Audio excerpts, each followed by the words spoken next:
नमस्कार, आप सभी का स्वागत डीडी न्यूज़ पर। आप देख रहे हैं हमारा विशेष कार्यक्रम खास मुलाकात। और आज के इस कार्यक्रम में बेहद ही खास जो मेहमान हैं वो हमारे साथ मौजूद हैं। उनका परिचय आपसे हम करा देते हैं। हमारे साथ मौजूद हैं अल्पसंख्यक कार्य संसदीय कार्य मंत्री श्री किरेन रिजिजू जी। आपका बहुत बहुत स्वागत किरेन रिजिजू जी हमारे इस कार्यक्रम में डीडी न्यूज़ पर।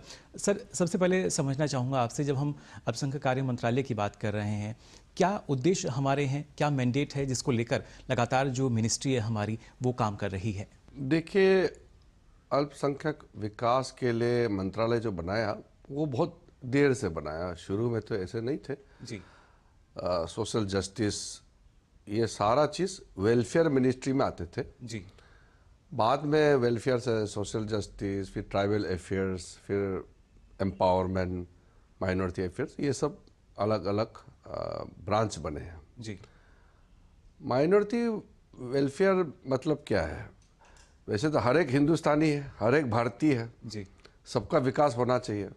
फिर भी जब माइनॉरिटी अफेयर्स बनाया तो उसमें 6 जो माइनॉरिटी जिसको नोटिफाई किया गया है जी, मुस्लिम है, सिख है, ईसाई है, बौद्ध है, जैन है और पारसी, ये 6 समुदाय है। उसमें पारसी बहुत छोटे समुदाय है, लगभग 52,000 बच्चे हैं जी। तो उसमें ये जो 6 अल्पसंख्यक समुदाय के लिए एक गैप फंडिंग की जो प्रैक्टिस होते हैं ना, जहाँ आम स्कीम अगर नहीं पहुँचते तो हम इसको स्पेशल फंडिंग कर देंगे, ऐसे गैप फंडिंग जी।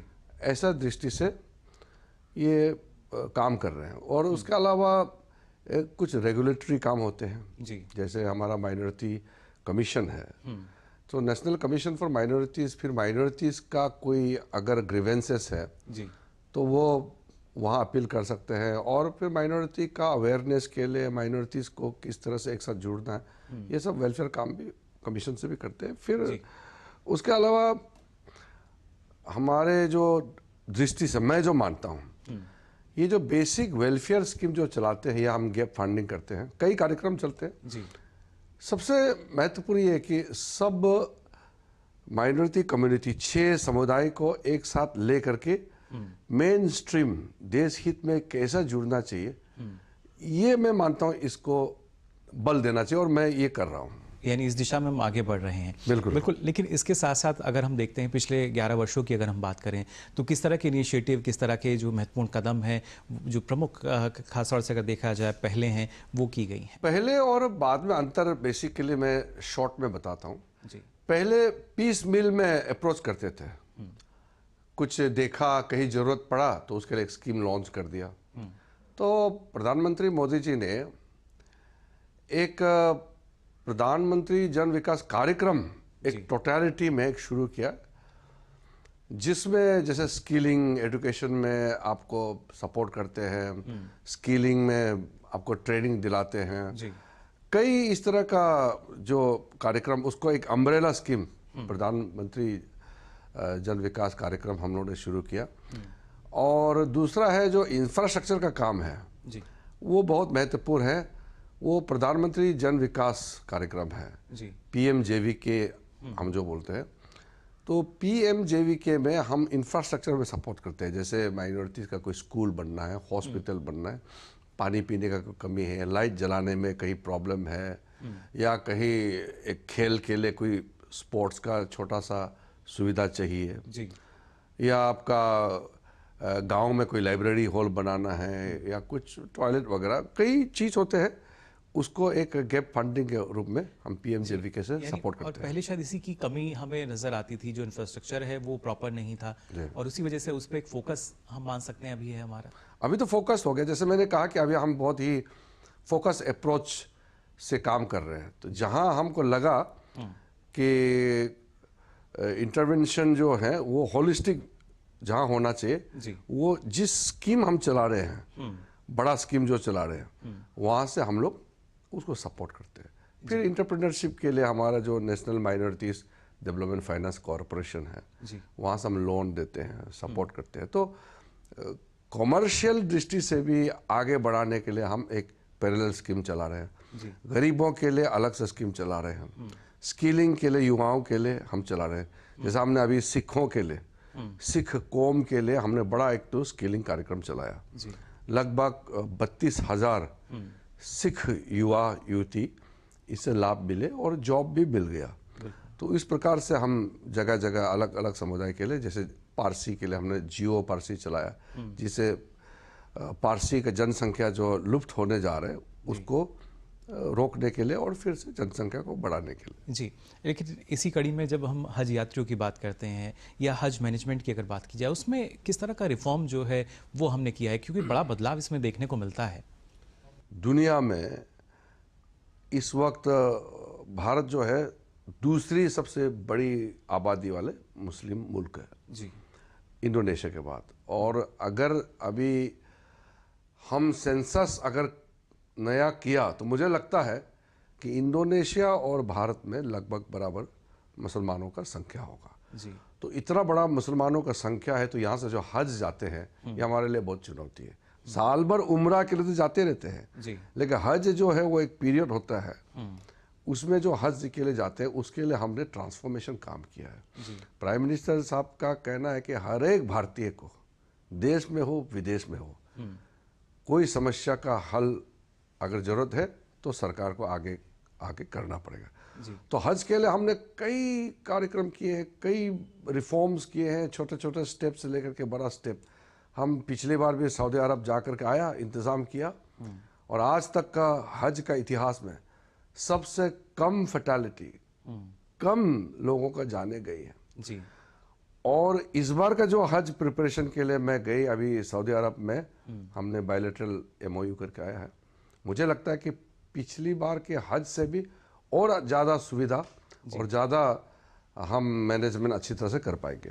जी बिल्कुल, लेकिन विपक्ष अक्सर ये बात करता है कि अल्पसंख्यक विरोधी या जो अल्पसंख्यक हैं उनकी अनदेखी का आरोप जो है वो लगाता है सरकार पर। ऐसे में कितनी सार्थक रही आपकी सऊदी अरब की यात्रा, और खासतौर से जो खास एग्रीमेंट हुए हैं उनसे कितना लाभ मिलेगा? देखिए, विपक्ष क्या कहता है वो तो मुझे जवाब इस पर देना सही नहीं रहेगा, क्योंकि उसमें कोई तर्क नहीं है, उसमें जवाब देने के लिए मेरे पास कोई पॉइंट नहीं है। लेकिन हम अपना ड्यूटी जो कर रहे हैं और हज को सक्सेसफुल कैसे बनाना है, हमको क्या क्या काम करना चाहिए, वो हम अगर बारीकी से कर रहे हैं तो लोग क्या कहें उससे हमारा कोई मतलब ही नहीं है। हमारा अपना ड्यूटी है, हम हज यात्रियों को हम सुविधा दे रहे हैं, और ये एक तीर्थ है। जी। हज मुसलमानों के लिए ज़िंदगी का सबसे बहुत महत्वपूर्ण उनका ये सफ़र होता है। तो उसमें उनका कल्याण हो, उनके लिए फ़ायदा हम पहुंचाएं, उनको हम सुविधा दें, हमारे लिए इससे ज़्यादा क्या खुशी हो सकती है। जी बिल्कुल, लेकिन आज के समय में हम देखते हैं कि जो तकनीक है, जो टेक्नोलॉजी है, उसका काफ़ी इस्तेमाल होता है। AI की हम बात करते हैं, काफ़ी आगे उसमें हमारा देश अब हो रहा है। डिजिटल सुविधाओं की बात की जाती है, लेकिन ऐसे में जो हज पे यात्री जाते हैं, तीर्थयात्री जाते हैं, उनको भी क्या टेक फ्रेंडली बनाया जा रहा है? और एक मेरे ख्याल से हज ऐप भी है जिसके ज़रिए कुछ लाभ मिल रहा है। नहीं, वो तो हम टेक्नोलॉजी का तो हम उपयोग करते ही हैं।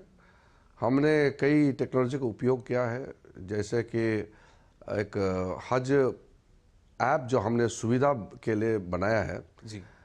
तो उसमें क्या है कि रजिस्ट्रेशन से लेकर के उनका जो डिटेल्स है, एक हाजी का जो डिटेल्स होता है सारा उसमें उपलब्ध होते हैं। हज ऐप सुविधा ऐप है, उसमें हाजी जो है उनके लिए भी ये उपयोगी है, और जो मैनेजमेंट ऑफिशियल है जो हाजी को ट्रैक करते हैं, उनको जो सुविधा पहुंचाना चाहता है उसके लिए भी इजी हो जाता है। तो दोनों तरफ से ये बहुत फ़ायदेमंद साबित हुआ। पिछली बार तो बहुत लोगों ने हज सुविधा ऐप इस्तेमाल किया और तुरंत पता चल जाता है। आप सोचिए, लाखों के संख्या में मक्का मदीना में जाते हैं हज के दौरान, और उन लाखों के भीड़ में हमारे हिंदुस्तान से अगर कोई बूढ़ा बूढ़ी या बीमार वाला वृद्ध अवस्था में खो जाएंगे भीड़ में जी, या कहीं बीमार की वजह से कहीं गिर गया या कहीं वो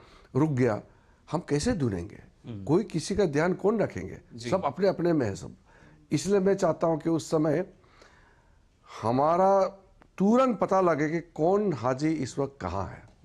यानी रियल टाइम डेटा इन ऐप के जरिए हमें मिल जाता है।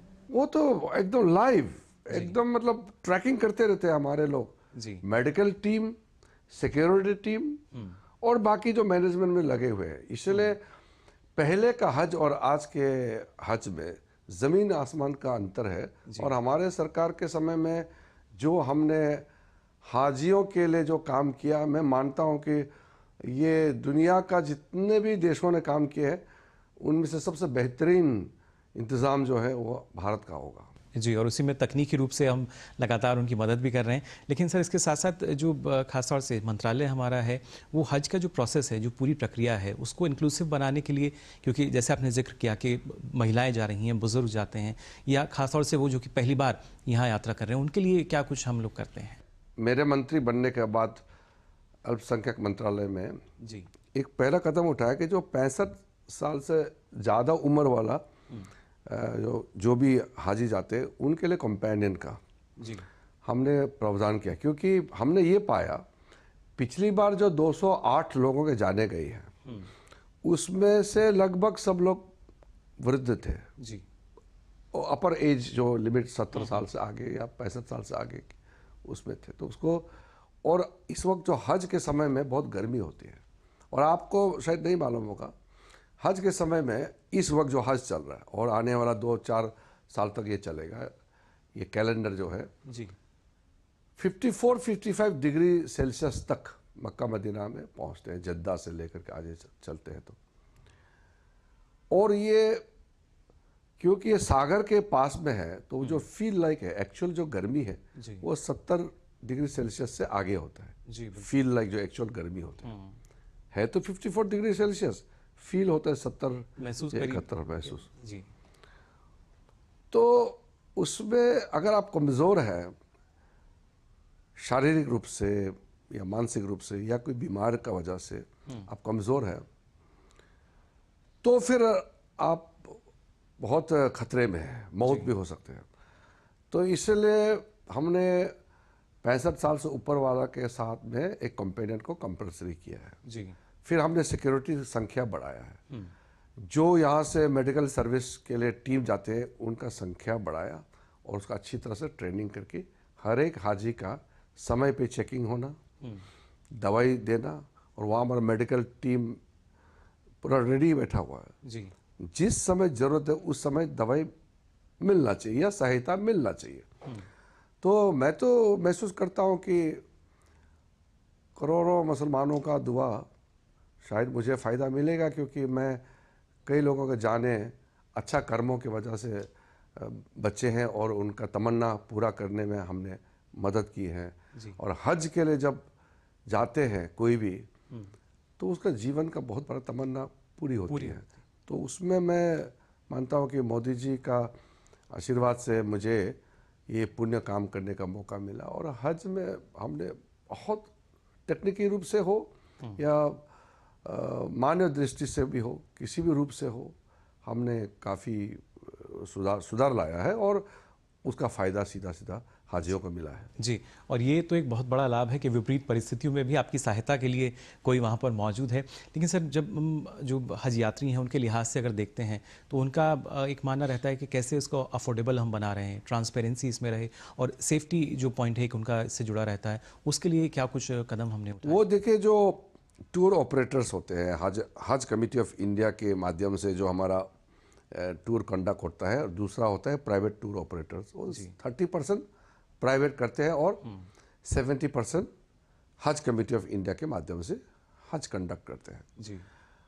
30% प्राइवेट इसलिए कि कुछ लोग वो नॉर्मल रूट से नहीं जाना चाहते, वो तुरंत बिल्कुल पहुंचना चाहते हैं और उसका सुविधा है।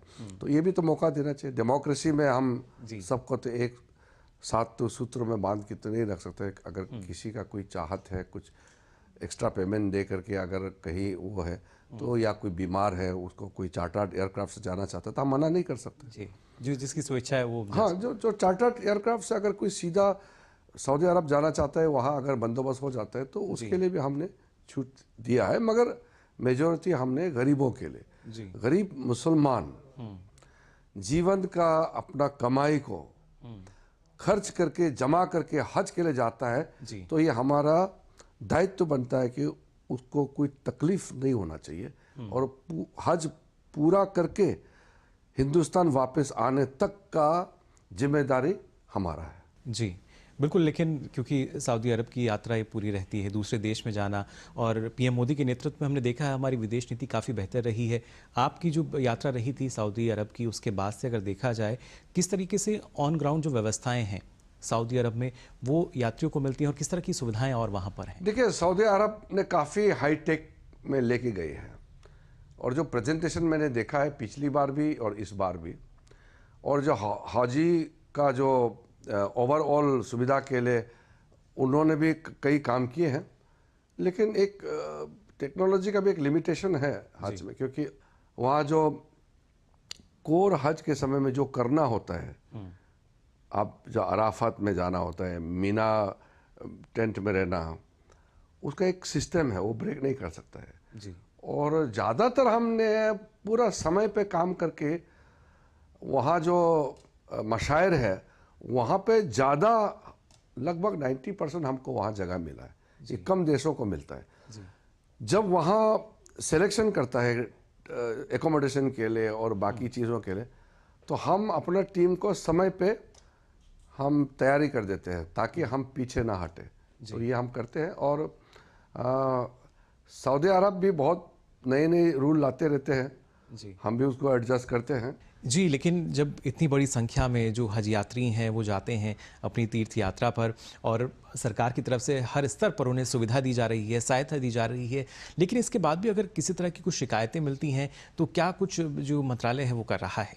इंसान जब भी कहीं चलता है या रहता है तो हर इंसान का ज़रूरत अलग अलग होता है और कोई भी 100% ये नहीं कह सकता है कि इंसान को तकलीफ नहीं होगा, क्योंकि कुछ घटनाएं होती हैं बीमार का वजह से, किसी और का गलती से, या किसी न किसी परिस्थिति में लोग फंसते हैं या तकलीफ का सामना करना पड़ता है। तो हम उसके लिए प्रिपेयर्ड रहते हैं, हम तैयार रहते हैं। तो जैसे कि यहाँ से जो एम्बार्केशन पॉइंट हमने जो बनाया है अलग अलग, केरल में, हैदराबाद में, श्रीनगर में, गुजरात में, बंगाल में, ऐसा असम, तो सबसे पहले तो हाजियों को अपने अपने जगह के पास से फ्लाइट लेकर के हज के लिए जाने का सुविधा, फिर उसको हम अवेयरनेस कराते हैं क्या क्या करना होता है। हम तो पिछली बार तो थोड़ा फिटनेस भी तैयारी कराया है, क्योंकि कई दिनों तक अप डाउन पैदल चलना, कई चीज़ आपको पैदल ही चलना होता है। तो आप अगर फिजिकली आप फिट नहीं होगा तो फिर आप चल नहीं पाएंगे। चलना मतलब दौड़ना नहीं है, लेकिन एक फिट रहे जिससे आप चलने फिरने में आपको सुविधा हो। उससे लेकर के खाना पीना का व्यवस्था जो वहाँ अवेयरनेस है, ये सारा चीज़ हम करते हैं। तो इसलिए अगर किसी भी हाजी का किसी भी वक्त कुछ भी तकलीफ होगा तो किसको कांटेक्ट करना चाहिए? डॉक्टर को, सिक्योरिटी को, या अपना जो कोई कंपेनियन है अगर वो वृद्ध अवस्था में है, हमारा ऑफिशियल टीम पूरा वो ऐसा हमने सिस्टम बनाया है कि कोई भी तकलीफ होगा तुरंत वो इतला हो जाएगा, खबर हो जाएगा। जी बिल्कुल, और वैश्विक स्तर पर अगर हम देखते हैं तो आज भारत की अग्रणी भूमिका में नज़र आती है और ऐसे में एक विज़न हमारा विकसित भारत 2047 को लेकर हम चल रहे हैं। इसमें मंत्रालय की क्या कुछ खास पहलें हैं और क्या कुछ खास योगदान इसमें हमें मंत्रालय का नज़र आएगा? देखिए, सबसे पहले हमारा संदेश ये है, हम सब भारतीय हैं, हर एक भारतीय को बराबर हक है, बराबर सुविधा मिलता है। भारत सरकार का दृष्टि में सब एक है। इसलिए प्रधानमंत्री जी ने कहा कि पूरा देश को एक भारत श्रेष्ठ भारत और सबका साथ सबका विकास, ये हमारा मंत्र, ये सिर्फ गवर्नेंस तक सीमित नहीं है, ये हमारा सोच है। तो हम ये कहना चाहेंगे कि हम सारा जो भारतीय है, किसी भी धर्म का क्यों ना हो, हम सब भारतीय हैं। और प्रधानमंत्री का विकसित भारत का सोच को पूरा करने के लिए और 2047 तक विकसित भारत बनने के लिए जो लगभग इस वक्त 25% इस देश का अल्पसंख्यक समुदाय है, उनका भी उतना ही योगदान होना चाहिए जो 75% के योगदान होगा, क्योंकि सबका योगदान से देश विकसित बनेगा। मैं तो मुहर्रम में भी गया, मुसलमानों के बीच में, बौद्ध कार्यक्रम में जाते हैं, मैं सिखों का बड़ा कार्यक्रम, हम गुरुद्वारा जाते हैं माथा टेकने के लिए, फिर हम जैन के बीच में भी रहते हैं, ईसाई लोगों के कार्यक्रम में जाते हैं। सबको एक ही बात कहता है कि इस देश को महान राष्ट्र बनने के लिए सबका योगदान चाहिए। और प्रधानमंत्री मोदी जी ने जो नारा लगाया है, एक भारत श्रेष्ठ भारत, और जो हमारा मंत्र है कि सबका साथ सबका विकास, उसमें सबका सम्मिलित होना होगा। तो बिल्कुल देखिए किस तरीके से ये एक नया भारत जो कि हम देख सकते हैं वैश्विक स्तर पर, विश्व पटल पर आज अलग ही उभरता हुआ नज़र आता है। खासतौर से अल्पसंख्यक कार्यों की अगर बात की जाए तो वहाँ भी तमाम सुविधाएं जो हैं, व्यवस्थाएं हैं, उनके लिए की जा रही हैं। और उन्हीं के बारे में आपने हमारे साथ बातचीत की, हमारे दर्शकों को इतनी महत्वपूर्ण जानकारी दी, इसके लिए आपका बहुत बहुत शुक्रिया। धन्यवाद जी, आप और आपके टीम को भी।